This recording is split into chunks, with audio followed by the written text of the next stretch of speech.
पीछे पीछे पीछे पीछे चलो, पीछे पीछे चलते रहो।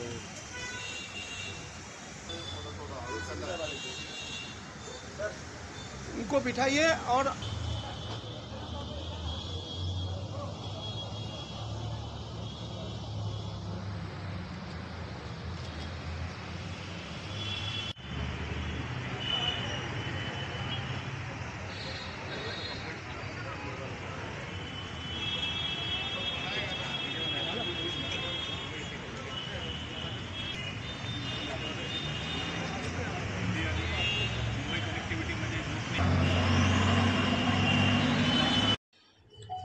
साकीनाका पुलिस स्टेशन में एक इंफॉर्मेशन रिसीव हुई थी, जिसमें कंप्लेनेंट का कहना था कि इनको साकीनाका के एरिया के एक होटल से इनोवा कार में से ले जाके न्यू मुंबई के मैकडोनाल्ड्स के पास में लूटा गया है।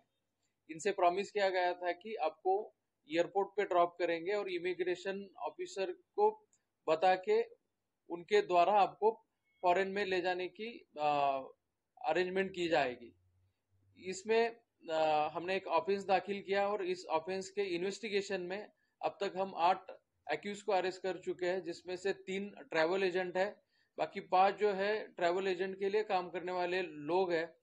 ये जो और भी इस इन्वेस्टिगेशन में सामने आया कि एक ऑर्गेनाइज गैंग है जो लोगों को लूर करता था कि आपको हम फॉरेन में भेजेंगे, वहां पे जॉब दिलवाएंगे, आपका इमिग्रेशन का प्रोसेस क्लियर करवाएंगे, आपको वीजा भी दिलवाएंगे।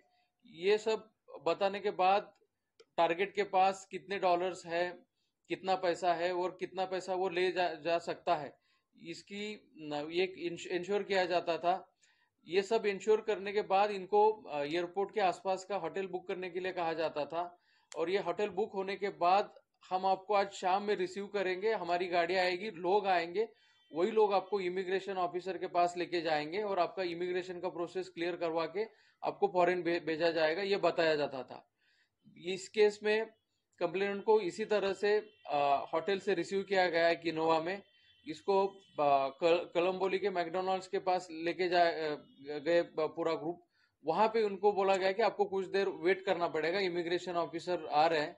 उसके बाद उनको फिर से गाड़ी में बिठा के कोलंबोली से थोड़ा आगे जाने के बाद उनके पास के डॉलर्स, सेलफोन्स और जो भी वैल्यूएबल्स थे वो लूटे गए। इस केस में अब तक 8 लोगों को हम अरेस्ट कर चुके हैं। यूज की गई गाड़ी, उसकी नंबर प्लेट और कुछ डॉलर्स भी इसमें हम जब्त कर चुके हैं। ये जो ग्रुप है ऐसे ही टारगेट को ढूंढता था कि जिनको नौकरी की जरूरत है, जिनका सपना है कि फॉरेन में जाके कुछ करेंगे, जिनको वीजा की और इमिग्रेशन प्रोसेस में हेल्प की जरूरत है, ऐसे लोगों को चुन के उनको लूटा जाता था।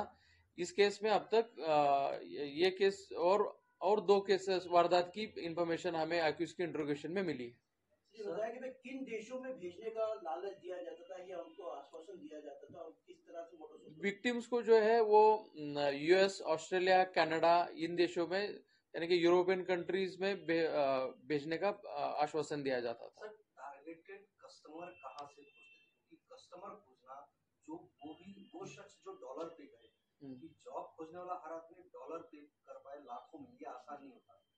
ऐसे में ऐसे कस्टमर खोजना, ऐसे लोगों को आइडेंटिफाई कर पाना, ये कैसे होता था? उनको कैसे खोजते थे? ट्रैवल एजेंट्स जो है एक दूसरे को कस्टमर की जानकारी शेयर करते थे।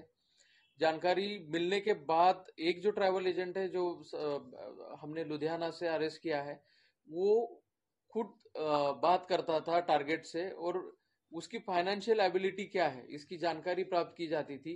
इसमें एक मिनिमम कंडीशन होती थी कि आपको कम से कम 10 लाख डॉलर्स तो यानी कि इंडियन करेंसी 10 लाख डॉलर तक की कन्वर्ट करनी होगी और ये इंश्योर होने के बाद उनसे वीडियो मांगा जाता था कि आपने अरेंज कर लिया है, डॉलर के साथ और पैसे के साथ वीडियो प्रॉपर मांगा जाता था।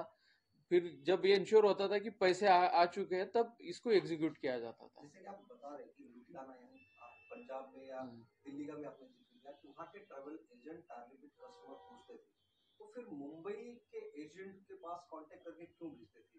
क्या मतलब यहाँ पर उस क्राइम को एक्सक्यूट करना आसान होता था, कस्टमर को बेवकूफ बनाना आसान होता था, इसलिए किसी और सिटी में भेजा जाता था और यहाँ पर भी ट्रैवल एजेंट कांटेक्ट में हुआ करते थे और एक इंटरस्टेट गैंग की कस्टमर कहीं और आइडेंटिफाई करना है, दिखाना कहीं और है, एक्सक्लूड कहीं और करना है।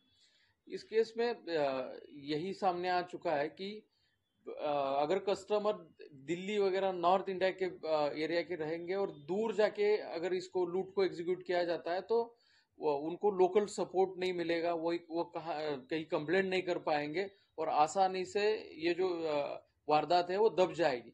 यही एक मोटिव दिखता है इसमें। डॉलर डॉलर मांगने के पीछे क्या रीजन है? डॉलर के पीछे क्या? डॉलर के पीछे ये विक्टिम्स को ये बताते थे कि इमिग्रेशन ऑफिसर से वो डॉलर्स में ही पैसे लेंगे, आपको वहां जाके डॉलर ही खर्चने के लिए लगेंगे। तो ये सब चीजों के कारण डॉलर्स में उनको इंडियन रुपीस को कन्वर्ट करने को बोला जाता था। होटल